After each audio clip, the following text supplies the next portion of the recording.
to the Music 101 with your host, Alexxis Steele. Sponsored by Steel Notes Magazine. You can find them at the web, folks, at www.steelnotesmagazine.com. Hi, it's Alexxis Steele and Johnny T from Music 101. Hello. It gives us great pleasure this evening to bring to you TC from the Grateful Dead. How you doing tonight, TC? Oh, just wondrously. Considering out either which way. I'm in better health than I've been in a while. Just came back from a tour. Wow. So, life is good. Well, that's good. Where were you touring? I was with Live Dead 69, and we were in the Northeast. Last we didn't get close to Eastern Pennsylvania, except Buffalo, New York might have been the closest. Okay. And a week and a half in the UK, Scotland, Wales, all over England. Wonderful. And we had a jolly old time. I bet you did. How's the COVID situation going on over there? Well, they're very serious about it. You have to get tested within 3 days of landing and within 3 days of before you depart to get permission to get on the plane. And they check your paperwork and they take it very seriously, which I found rather comforting. That's good. And now I guess it's going to be even more stricter with this new variant going on, you know, unfortunately. Yeah, well, there's only so many letters in the Greek alphabet. This can't go on forever. I know, right? Exactly right. Let's hope not. We've got 2 of them down. I don't know why they skipped to Omicron. I know, right? I'm sure they got a good reason, Watch out for Omega. The Greek, the alphabet with big O and little o right in the alphabet. Right. Allowed to bite us. Exactly. Well, we want to give a little background on you for those who do not know. Now, so you originally, you're a transplant because you were originally on the East Coast in New Jersey, right? Numerous transplants. Okay. The Jersey Shore, Long Branch, back in the 40s. Whenever I go back there, I start talking normal again. I hear it. Yes. And then we moved up to Bergen County, and in 1954, Dad Constantin got an offer at the Fledgling Sands Hotel in Las Vegas, and we moved there. And that's where I went to grade school and high school. That's where I got this accent. Okay, so what, do you come from a musical family? My mother played violin. She was a student of Albert Spaulding, who isn't very well known today, but in the 1940s, he was an American superstar of the violin. Wow. And in Las Vegas, it was like a rosin-scented Oz. There were so many musicians around. The Sands Hotel, the Sahara, the Tropicana, the Desert Inn. Right. Every showroom had an orchestra. Louis Basil conducted at the Sahara. Antonio Morelli, who was a mentor of mine at the Sands. Russ Morgan at the Dunes.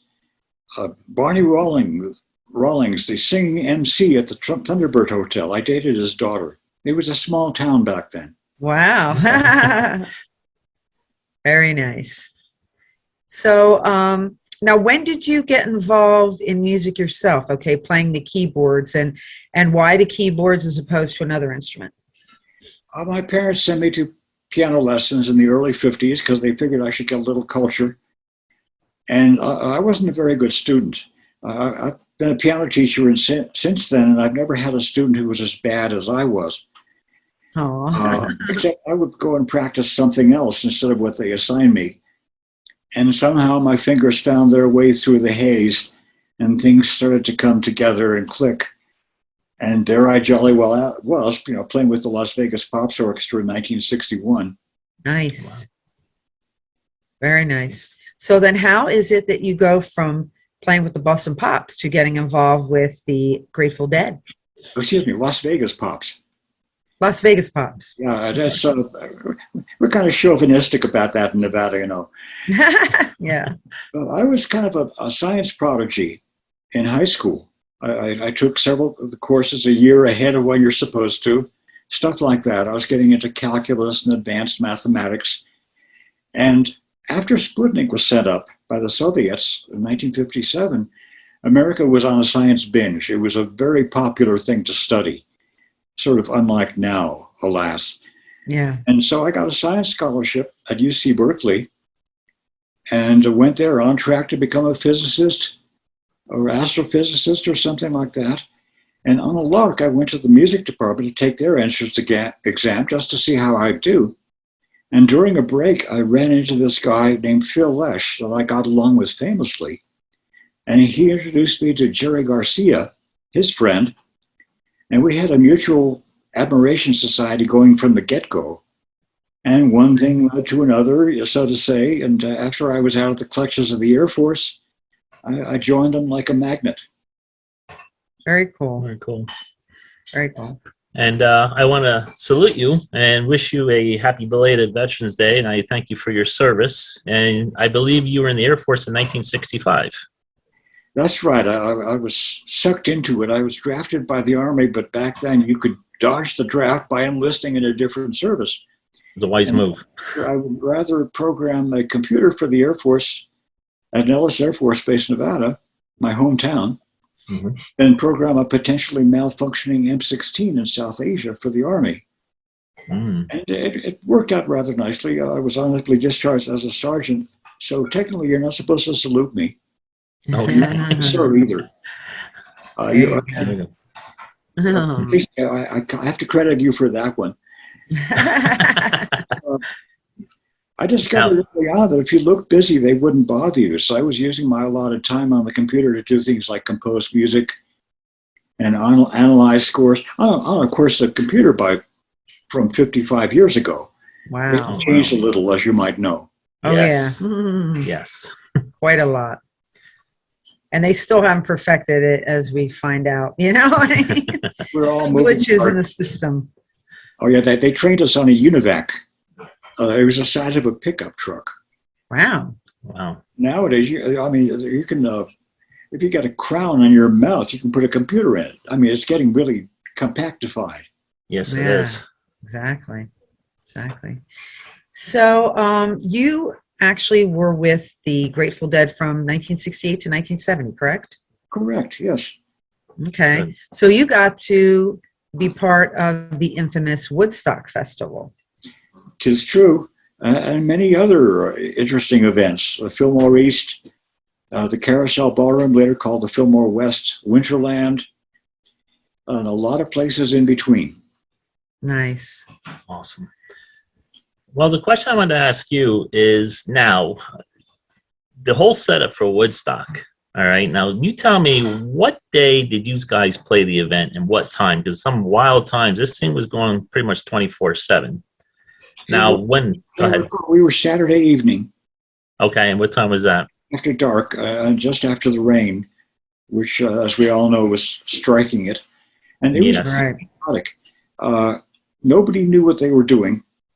And I say that with affection and admiration, because things have gotten so formulaic and stratified these days, as if they learn from our mistakes. You go to a mega Your Corporate Logo Here arena these days, and they've got it down to a science. Whereas in 1969, we were all making it up as we went along. It was like an Indiana Jones movie. Mm. And strange things were guaranteed to happen. It almost always happens in showbiz that you get behind schedule. And that definitely happened there. Yeah, a lot of the bands that were supposedly have a certain time was really pretty much backed up. I know CCR played about 3 o'clock in the morning. And I think the stage was like a Lazy Susan. And they would set up one band in the back of it so they could just rotate it around and they'd be good to go in a really short order of time. Well, already by that time, the Grateful Dead had so much equipment that that little round thing wouldn't move. No. They had to take down the other band's equipment and put ours up. And it was humid and rainy. I saw the video of it, and my first thought when I saw myself was, get that guy a towel. All sweaty and everything. Oh, yes. And the guitarists were getting shocks from their strings. You know, that kind of a Really? therapy we didn't need. Mm-hmm. I was pretty much the only one that didn't have a rough time of it. The drummers were, they were... Anybody that's got the more physical job, like a drummer, always has the worst, you know? Yes. Sweat dripping off of them. I loved it, but the drummers hated it. With strobe lights, Oh, yeah. they would mess with their sense of rhythm. Like for me, looking at it, I loved it because you see them like this and then like this. like freeze. It was very entertaining. It sort of imposed a rhythm on you.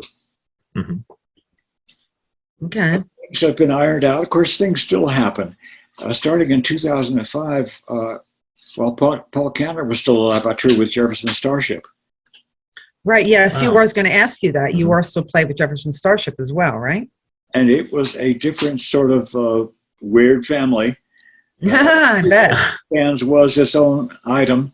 In fact, that's sort of what happened in the 1960s. There were all sorts of little private scenes of people eyeing one another suspiciously because, weed was a lot heavier offense back then. If you got caught with it, the most dangerous thing about it was getting caught with it. And the shows at the Fillmore and the Avalon hipped us all to the fact that there were other people out there like us. And a sense of community began to arise from that. And the same thing was happening in New York, a bunch of other places, Oberlin and Antioch in Ohio, University of Texas, University of Virginia, the list goes on, University of Wisconsin. And so a sense of community, nationwide even. And of course, after the British invasion, internationally. Oh, yeah. I can imagine. It was a big stage, and we were all on it. And here we are still on it. Yep, here you are. Now, TC, have you been in touch recently with Mickey Hart, Bob Weir, or Phil Lesh? Actually, not in a while. Oh, no? In the band I was always closest to were the other keyboard players. Oh, okay. Especially Pigpen and Vince Welnick. Yeah, it's a shame with Pigpen when he passed away in 1973. I'm not particularly happy about either one of them not being here. Yes. Vince and I did numerous shows together, either with other bands like Jen Treadley, or he joined Bob Brailoff and me. Bob and I have an act called Dos Hermanos, where we get as close to 100% improvisation all the time. And at first we were amazed we got away with it. The second thing we were amazed at is the wilder we get, the better they liked it. And Vince joined us for a couple of shows. I remember one of them, Bob, with his MIDI wizardry, hooked up the keyboards to the light show. So we were playing what you saw as well as what you heard. And okay, so then tell me, what kind of keyboards? Now, did you do some kind of wizardry, electric wizardry with your computer, your keyboard? I thought I read something about that. There was some stuff in, for instance, on Anthem of the Sun. But that was technology of the times. I remember this was like 65 years ago, or 55. I don't want to get ahead of myself here. And the technology of electronics and electronic music was very, very different then too. It was the era of magnetic tape. And things were recorded on tape now. The Greatful Dead recordings were done on 15 inches per second tape. So it was higher res than that home variety of 7.5 or 3 3/4. There was even 1 7/8, which is what cassettes were. And you figure if you have a larger amount of tape, you can get more information on it. So the 5 was higher. It was higher 5. Pardon me if I talk 50s. That's okay. I'm a survivor of them. I remember it well. And the technology of the time was fascinating, but very, very different than it is now. There are things you can do now that we just dreamed of doing. In fact, we didn't even dream of doing back then. Right. Stockhausen's piece Contacta would be unduplicatable now. It was an electronic piece, and the way he created it was he would record a sound and then take a piece of tape about this long and splice it to itself and play it back at high speed. So rhythms became these complex frequencies and tone colors. And he would do that 2, 3, 4 times. And of course, being analog technology, it was never the same twice.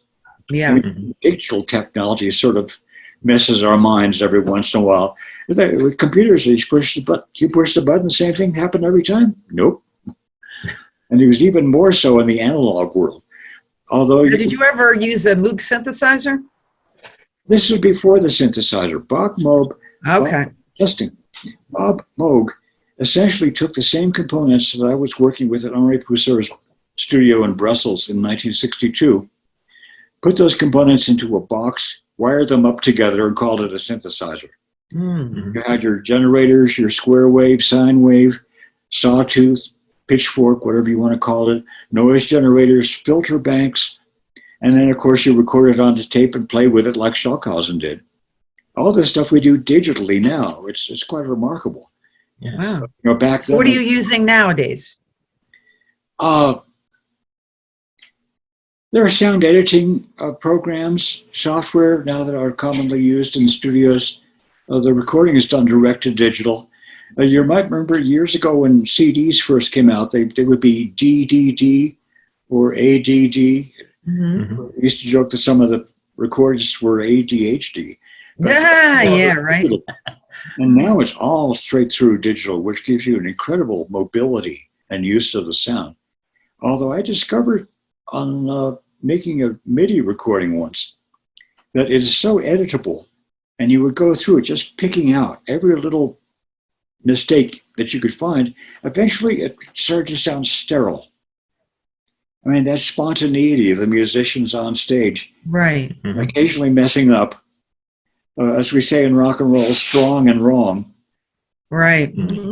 A lot of the energy came exactly from that, and of course, a lot of the energy comes from the audience. And if you provide something that they enjoy, they'll be forgiving. Right, exactly. You don't want to presume upon that. Right. Now you can be a band in a box with the advent of MIDI and sequencing and all that. Sure. Yeah, well, sequencing, they started to love doing that in the 70s. And it was like a push a button. It struck me as sort of like a glorified show and tell. Mm-hmm. Here, look at this new toy I have. And here I am, the guy who bought last year's Chevrolet without the newfangled gadgets, to learn how to play the piano the way we're teaching it for the last 200 years. Oh. Being confronted with somebody pushing a button and you hear the minute waltz or something. Right. So tell me now about, you said you've been teaching. You've been teaching a long time. I haven't for the last 20 years. What happened was I started touring so much, and piano students like their teacher there every week. And I couldn't guarantee that. Mm-hmm. And the vagaries of the touring schedule means that often I wouldn't know week to week where I would be. Mm-hmm. Once in 1980, my friend Omar from Los Angeles gave me a call on Tuesday.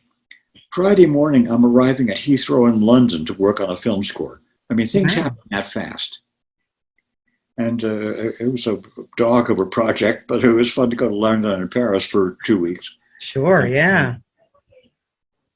The question I'm going to ask you is, I can remember being a sports fan. I kind of remember seeing this on ESPN that you threw out the first pitch for the Chicago White Sox game. Is that correct? Oh, that's true. Oh, it was a glorious moment. I did it twice. And really? One of the Sox, a rookie pitcher, they give you the ball and sign it for you and everything. And he said, "My parents love your band." I've been getting that more and more. I'm starting to get grandparents love your band.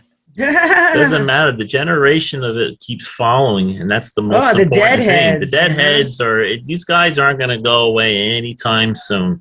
It proliferates like crazy, and it blows our minds most of all. I remember Jerry Garcia didn't know what to make of it. He would refer self-deprecatingly to this thing we did on stage, as if he were surprised that anyone would be interested in listening to it. And here we jolly well are. They are, and it's a great thing. Now, did the White Sox offer you a contract after that? I gave them my best knuckleball. And it did get to the strike zone, and That's all matters. The competition is fierce. I mean, they picked me up on waivers. Yeah, you didn't have Tommy John surgery, though. Team, I'll say the Phillies. I mean, they had their chance. Yeah, they did. Sox picked me up, and I'm happy about it. That's wonderful. Yeah, I remember seeing that, though. It was a pretty neat event to witness. It was a Terrapin Flyer, and I then played between innings. Oh, really? Grateful Dead night at White Sox Park. And, of course, imagine shoehorning a Grateful Dead number into 1 minute and 10 seconds. Yeah. Between the innings. Between the innings, yeah. And you would have a director who'd be pointing at you. And I worked in radio in San Francisco for several years, and they would do this 5, 4, 3, 2, 1, Right. put it down for you. And No. I got so I could hit that 0 just like landing a plane on an aircraft carrier. Aw. So what was it like working with Jerry Garcia? Oh, it's everything you've heard is true. It's as amazing as you think, and more. On the other hand, he was another human being.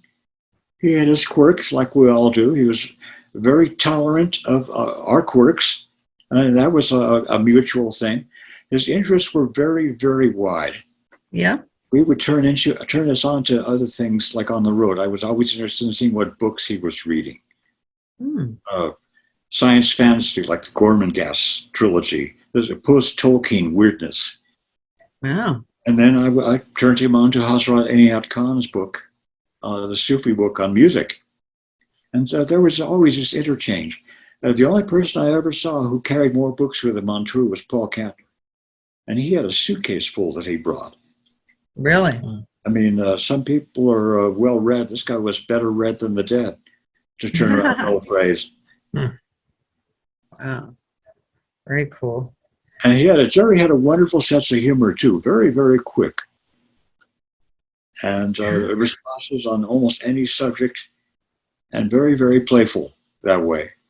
And his friend and my close friend, who I dearly miss, Pigpen. We were roommates on the road and shared a house in Novato when we were off the road. And we had our little in-jokes and banter back and forth. And the same thing with Jerry. In fact, for a while, I tried out Bob Weir's glasses, and they worked for me. Really? So I just asked him, hey, give me another pair of glasses next time you order some, and he did. Garcia's glasses also worked for me, except they were yellow. I looked into the world through yellow glasses. And so 3 of us with the same eyeglass prescription. Really? Wow. In a one toothpaste family, Yeah, really. I have a question for you here, TC. In 1968, when you joined the Grateful Dead, okay, to 1970, who were the people that really did hang out with you a lot? Was like Janice Joplin constantly with the band? Was Jimi Hendrix constantly hanging with the band? Janice Joplin, definitely. She and Pigpen, as you might expect, definitely hit it off. Yes, they did. I found Janice Joplin to be wonderfully friendly and generous. So, I mean, she said she was impressed with my keyboard playing, which blew my mind. Mm-hmm. I said, hey, now I'm impressed with you. And she modestly said, no, I'm just a chick who sings. Yeah. Mm-hmm. Big time. Of course, the members of the Airplane, we went to the Airplane house. Well, it was painted white, then it was painted black, and now it's white again. I mean, it really stood out when it was painted black. Yeah. Remember seeing photos of that, yeah. And since then, Country Joe McDonald, a Quicksilver Messenger Service, Big Brother and the Holding Company, I think of it as an extended family. Mm-hmm. Okay. I would hang out with them. Danny Kalb from the Blues Project lived in Oakland for a while, and I played a private party for his send-off. He was moving back to New York. And he was there. Bruce Barthol from Country Joe, his bass player, was there. And we just improvised the evening away. And that's how it was. It was like a very big extended family, and still is. One big party, right? Yes. Yeah, and we kind of knew it at the time, except, that river's flowing and you dip your cup in and you can just get as much as you can. We were drinking it up mightily. I bet. Do you miss San Francisco? Yes and no. The San Francisco that I miss isn't there anymore. Mm-hmm. It's like the Las Vegas I knew. It has changed between 1957 and now. And so is San Francisco. I mean, even friends of mine who were able to buy a house, which is what you had to have done. I mean, I've heard of what some of the members of the Grateful Dead paid for their houses. It was ridiculously low. I mean, they're probably that same house now. It would be the monthly rent what they paid for it. Right. But even people who are able to do that are talking about how it's gotten crowded, parking places. are difficult to find. I'm sorry, I was going to sneeze. North Beach, it's on the weekend. Even all the illegal places are taken. Mm-hmm. And of course, every place has been getting like that. But still, they have these little nooks and crannies, little things that you'll only find there. Restaurants, bakeries, wonderful, delicious kinds of foods. And of course, still so many musicians live there that the local scene, I mean, it's like how New York used to be in the 50s and 40s. Yes. And of course, in the 50s, a lot of New York musicians moved to Las Vegas and became my mentors there, New York or Los Angeles. And a lot of them had come to New York from Europe. So San Francisco is still of a nexus of that somehow. So the hippie movement back then was very peaceful. There was no rioting. There was nothing problems with the law most of the days. Well, every city has this repertoire of jokes. I mean, the Muni, you could go anywhere in town for 15 cents. Mm-hmm.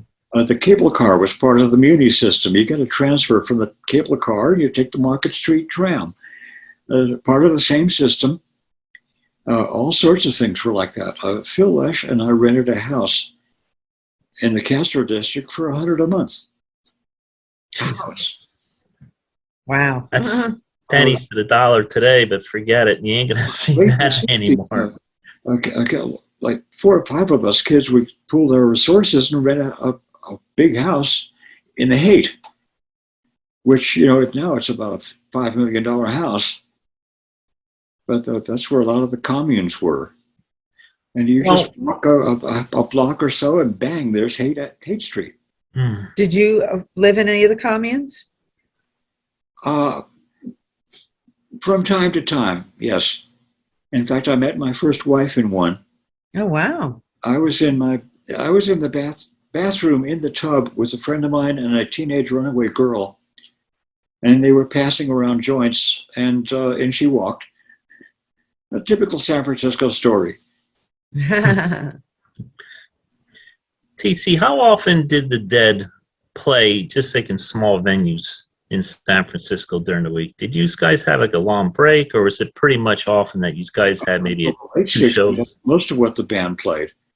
The Matrix wasn't an especially large venue. Mm-hmm. San Francisco Mime Troupe. The first time I saw them, they were the Warlocks at the Inn Room in Redwood City. And it was like a hotel lounge. You go into one of those chain hotels now off the interstate, and they have a dining room that's about the size of where we were playing. Wow. And even some of the places where, one of the times when I was in with the band in 1969, we played in Toronto. And we barely drew 100 people. It wasn't a very large venue. And some of the venues back then weren't that large at all either. I mentioned the Matrix.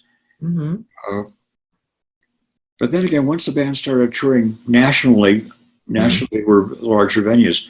They would have to be, because it had to be worth it for the promoter, for the band to be big enough, because rental and expenses of the hall and stuff like that for it to work. Well, with your last show in January of 1970 in Hawaii with the Grateful Dead, was there a certain reason why you decided to leave the band, or just differences? There were, actually, it's complicated. I'll try to simplify it as much as I can. The technology of the time would not allow the keyboard to be sufficiently amplified to compete in a guitar band. Even with 2 Leslie speakers, a Hammond organ was easily drowned out by Jerry Garcia with his 4 twin reverbs turned up to 10. Okay. And so I felt when I was playing, I was yelling all the time, or I couldn't be heard at all. And maybe if you're Sam Kinison, that'll work for you. That's great. But I had an opportunity to write music and direct a show that worked in New York right after that. And I looked upon it as an opportunity to be a bigger fish in a smaller pond, and I welcomed it. Wow. The show was based on the tarot cards. All the characters came from the tarot cards, and I wrote music kind of like leitmotifs. There's a theme for the Fool, for the Mystic Carpenter, for the Devil. That was a fun one. Wow. And we had 2 4-week runs in New York, off Broadway. The second one was at Greenwich Village at the Circle in the Square. And it was all totally amicable with the band. Actually, I was at New Orleans. Pigpen and I didn't get to do that trip downtown, but I was there for the first show of that. And that was it. And on we went. I sat in with them once in 1971 at the Fillmore East.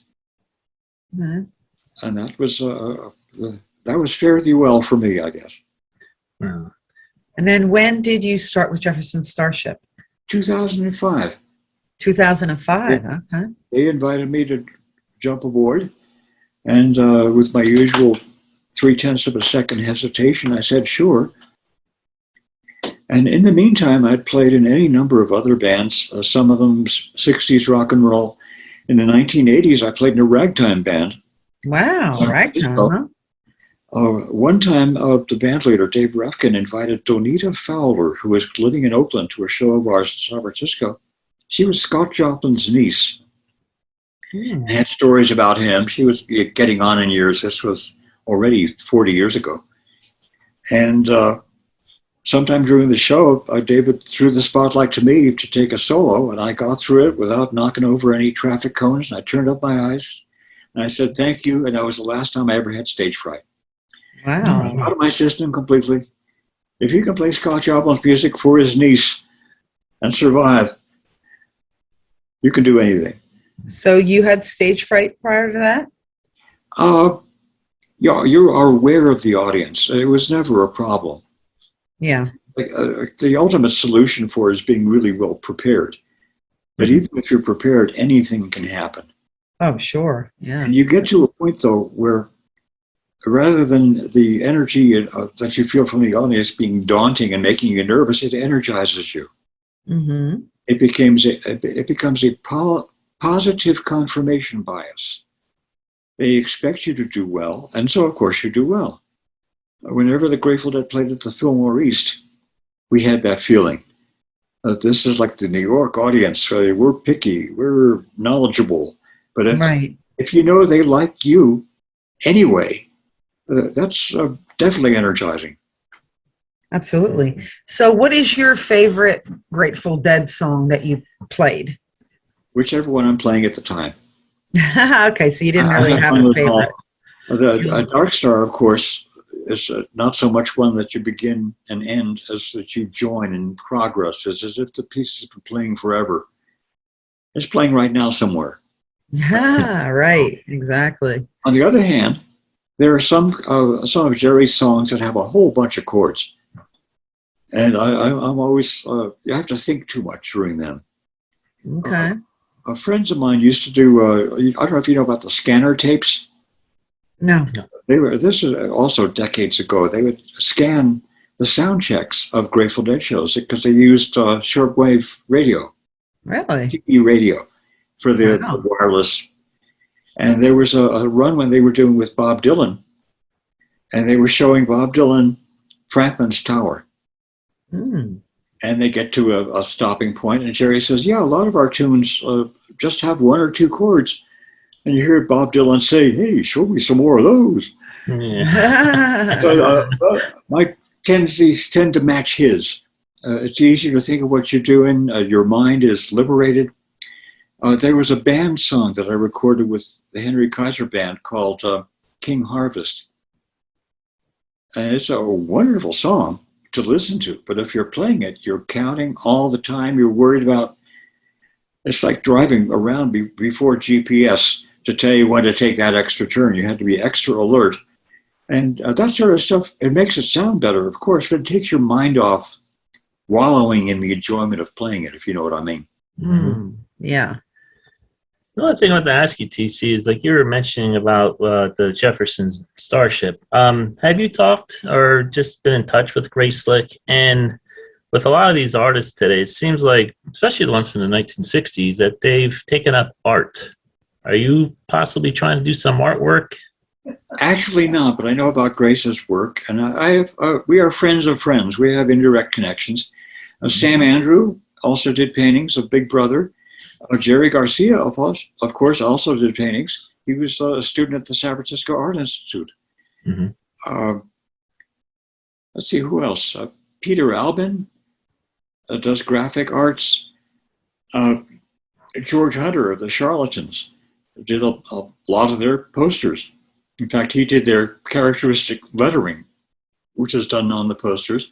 In fact, he did the painting which wound up to be a Quicksilver album, Happy Trails, of the cover. Okay. And he also did a cover for It's a Beautiful Day. Okay. Okay. So that you're right. There's a very close connection there. Also, with Jerry and Robert Hunter specialized words and music. There are many of those who did both. Bob Dylan, Paul Simon, and the music and vocabulary have an intersection as well. And I've seen all sorts of different things. Puppetry that musicians get into. Yeah. Bob Redlove is into painting as well as sound design. So it's you've hit on a very widely sung tune. Yeah, it just seems like it relaxes them. They have a lot of spare time. I'm sure most of them, even with the COVID, and they weren't really limited in time what they can do. I'm sure some more have taken it up. My question is to you is, of all the album artwork that has been done and all the albums that have been made, personally, what is your favorite album cover as far as artwork? I would refer you to the posters for the Avalon Ballroom, especially Alton Kelly, Stanley Mouse, Rick Griffin, a lot of that bunch. They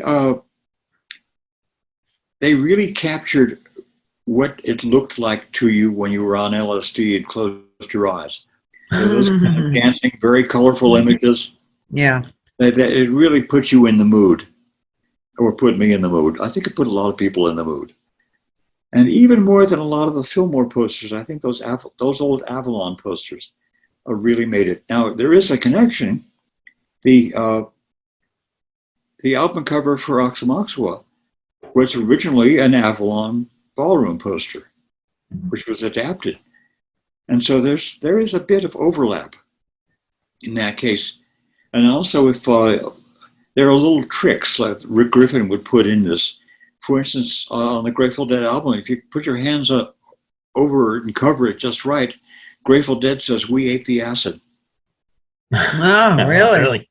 And he would put these little arcane messages in his album covers. I think there's another one with Led Zeppelin where it's designed to be lowercase and uppercase at the same time.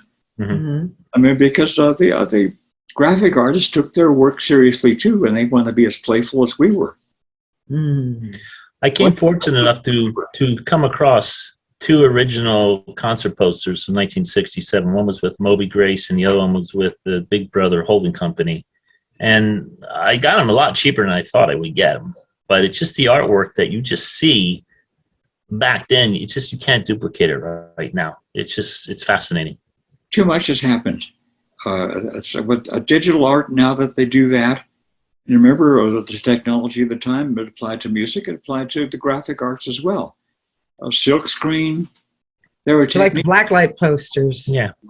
And it's now to do that is retro. It's like the comeback of LPs. Yeah. And when that was happening originally, I mean, it was smacking new. I remember the first records, the people ask, what was the first 545 you bought? Well, my first 45 was a 78. Oh, yeah. Wow. Yeah. Had a wonderfully high frequency response. They didn't. And what was it? But they were singles back then. Mm-hmm. I mean, I remember the Will Maston Trio with Sammy Davis Sr. Wow. Before, the father of Sammy Davis Jr., for anybody in the balcony who didn't connect that right away. What was the 78 the first one you purchased? Jazz ones. Okay. Stan Kenton, to Boyd Rayburn, bebop players. Lenny Tristano was an idol of mine, remains one. I've heard guitar players say that when they were really in the zone, they felt they were channeling Jerry Garcia. Well, I can be silly too. When I'm really on the zone, I feel like I'm channeling Lenny Tristano. Just the sheer inventiveness piled on top of inventiveness Mm-hmm. and that kind of stuff. The wondrous material, big band, a small ensemble. And Very the nice. sound technology was really, really high quality for the time, especially after Hi-Fi, the mid-50s. I've heard some Quincy Jones recordings from the 1950s. Wow. And were just Nice. crystal clear in their sound. Mm-hmm. Very And good. we were so, of course, remember radio was big until TV came in. Right. We were kind of latecomers. We didn't get our TV until 49. Mm. But before that, we would watch radio, literally. The family would sit in the living room and have this furniture piece that just did sounds, and it was a high-quality sound as well. There's, of course, vacuum tube technology, Yeah. and no printed circuits, no transistors. We march along relentlessly. I mean, the CD is on the verge of obsolescence now. Oh yeah. Exactly. You know, you're saying with the tube sound and all that. I have a lot of old vintage stereo units from the 60s and 70s, and that's what I love. The sound you can't beat. Well, I know a recording engineer whose his secret weapon is a Neumann gold leaf microphone. That's Okay. now 60 or 70 years old. And remember also what happened was multi-track recording started coming in. 4-track, 8-track, 16-track. And that means you needed more microphones. So the quality of microphones started going down, inevitably. Right. Yep. Whereas you go back before 1955, you have those high-quality, low-tech Yeah. microphones. They got you an amazing sound. What type of equipment did the Grateful Dead have? Did they basically have box and wah-wah pedals, or what was it? They didn't have the pedal arrays that some guitarists have nowadays. Okay. It was a lot simpler. Firstly, because it wasn't available. A large amount of musical equipment was developed by the Grateful Dead during the run. Oh, okay. The alembic guitars, they streamlined the speakers and amplifiers so they would work better and come up with a better sound. Owsley was our sound engineer and toured with us for a while. And he was always tweaking things and optimizing and streamlining. And you get to a point when your head is above the forest and you see the possibilities. That was nice to get to, although it was hard coming, and then we didn't always achieve it. I mean, Pigpen described Owsley's system as one that works 100% well 50% of the time. At one time, he said he'd settle for one that works 50% well 100% of the time. Yeah. Right. Push that frontier in all sorts of ways. Okay, question. Okay. The simple question is, what band blew you away? When these guys became the Dead, who did the Dead really admire? Who was the band that they just thought, wow, we got to be with them or meet them? I guess you'd have to say jazz players like Coltrane, Miles Davis. Okay. Edgy ones like Roland Kirk, Ornette Coleman. Phil and I were into like avant-garde classical. Karl-Heinz Stockhausen, Pierre Boulez, John Cage. Really edgy sort of stuff. John Cage did an electronic collage called Variations 4. You might not have heard of it, but you've heard of imitations of it. Frank Zappa's Help, I'm a Rock, Beatles Revolution number 9, are takes on what John Cage was doing. And also music from other cultures. Ravi Shankar bringing in music from India. Since then, there's increased interest in music from Africa, music from the Middle East. I remember in the 1970s, I found a book in the Oakland Library, Music of Central Asia, Uzbek, Kazakh, Kyrgyz, Turkmen, Domra, balalaikas. And all these blended traditions around coming to the forefront. And now here we have, just go on YouTube and you think of it, you can hear them almost immediately. Right. Whereas, back 50 years ago, it took a little bit of digging where you could dig it. Uh, Because you were saying about with Ravi Shankar, I know with Brian Jones and the Stones, and of course George Harrison with the sitar. Did the Grateful Dead ever think about even experiencing with the sitar, any of those type of musicians, like the musical instruments, yeah. musical instruments? The Grateful Dead would stretch great distances, but they had to connect. And there were many attempts made to connect, to bring in the sitar.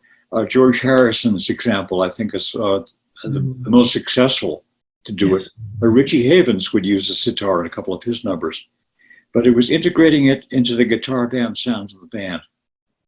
Now, that was a bit of an obstacle.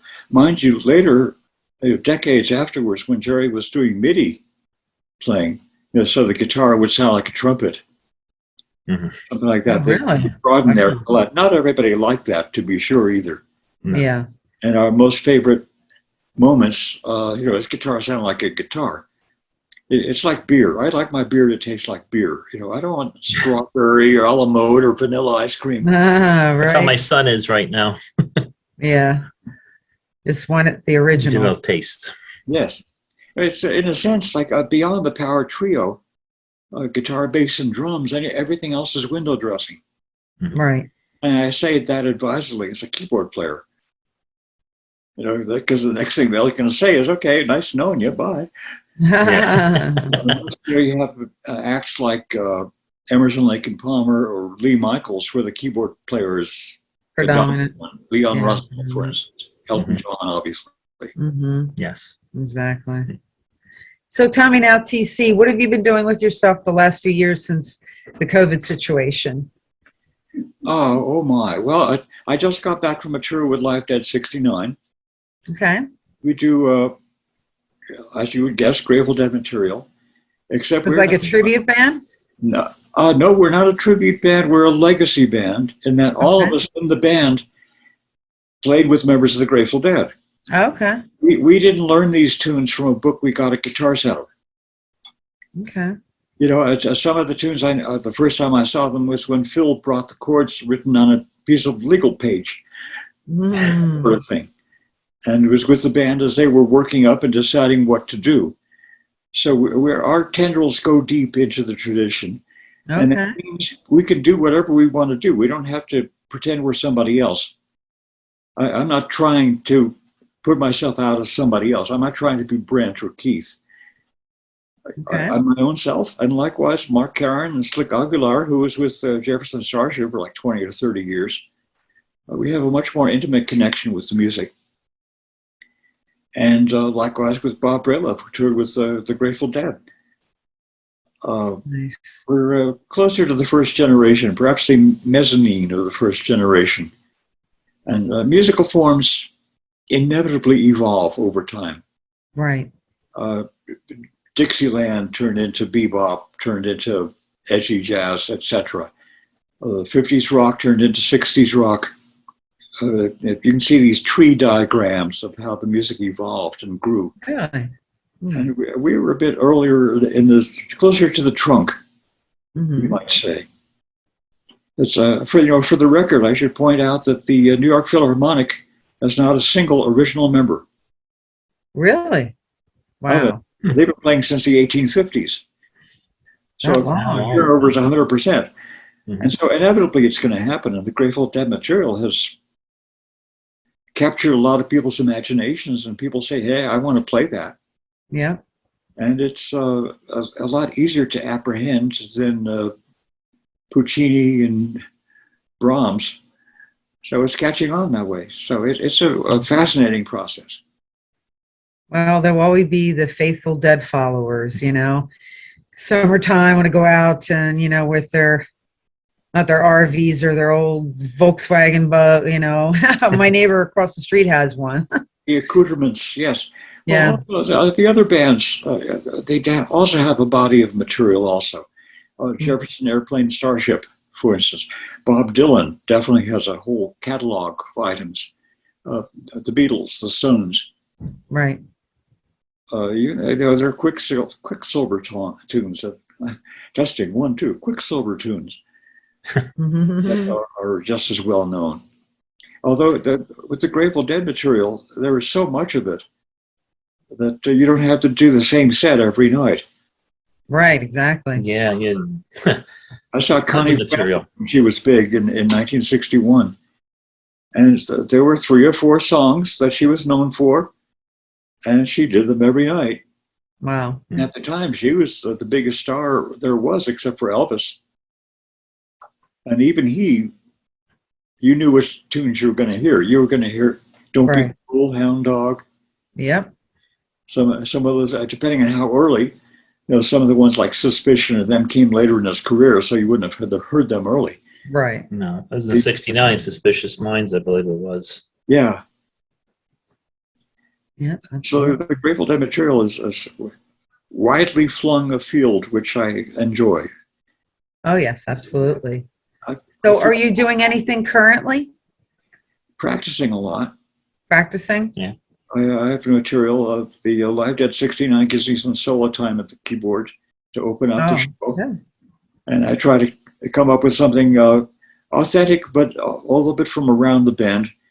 For instance, I have a version of Werewolves of London, where I sing all along the Watchtower. Neat. And invite the audience to howl along. Oh, when also, they never let me down. Very cool. Well, that's awesome. So so right now, any other future plans other than relaxing and, working on your stuff? Well, those are the top priority, of course. But there's a new Dos Hermanos CD, which has been picked up by a company in Germany, and that should be appearing in the next couple of months. That's Bob Brailoff's and my project. Oh, good. Of improvisation. Last time I was there in the Bay Area, I went to his studio, spent a couple of days, and we put down a couple of tracks, and then his post-production wizardry slapped them into shape and made them sound even better than they were originally. Great. And we're enthusiastic about that. It's about our 8th or 9th CD. And it's amazing that we're into improvisation. There's these certain places we get to, and clearings in the forest, where we know we can rely on something interesting happening. Mm-hmm. You don't know what kind of beastie or curious creature will emerge from the woods, but you know there will be one. Okay. Now, is any of this for sale, or is just this for your own personal use? The record company in Germany certainly hope so. Okay. They will be distributing worldwide. I didn't know that worldwide was so difficult to say. But yeah, I'm gonna have to. I'm sorry. I'm gonna have to check out the record store that we have where I live, and they come out with a lot of imports and everything. So I'm gonna have to look out for some of your material right now. I have a bunch of stuff up. I have several classical CDs. I've recorded 2 Haydn sonatas, 2 Beethoven sonatas,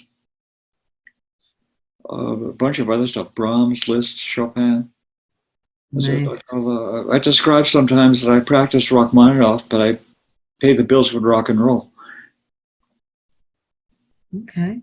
Now, do you have a website or yes, that people could go to and learn more? I have a website and a Facebook presence.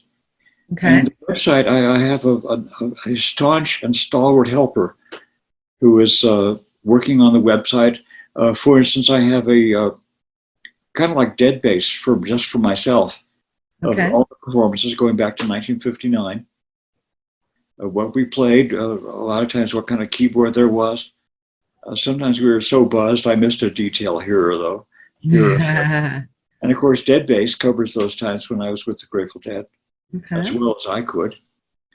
But that's part of the website. There are a bunch of pictures, photographs, all the way on back to, I think I have my 5th grade class picture from Las Vegas. Really? Okay, so what is the website that people could go to? Just do a search on my name. It'll come up at the top. Okay. Then on the Wikipedia pages, now there's one translation of it in Czech and one in Arabic. Okay. As well as German, French, and what is the other one? Norwegian has a short one now. Didn't allow me to firstestruck. When I lived on the Jersey Shore, I lived with an immigrant family from Norway, so Oh, wow. English is my second language. There you go. That's awesome. It's been a long, strange trip, but I'm enjoying the ride. There you go. That's all that matters. Exactly. Well, I want to thank you so much, TC, for taking time out of your busy schedule to talk to us tonight. And, we look forward to checking out some of these things that you have on your website and, encourage other people to do that as well and maybe purchase some of this music. Thank you so kindly. I hope to be sometime back there, not 28 years this time. Make it closer. Right. Yes, definitely. Exactly.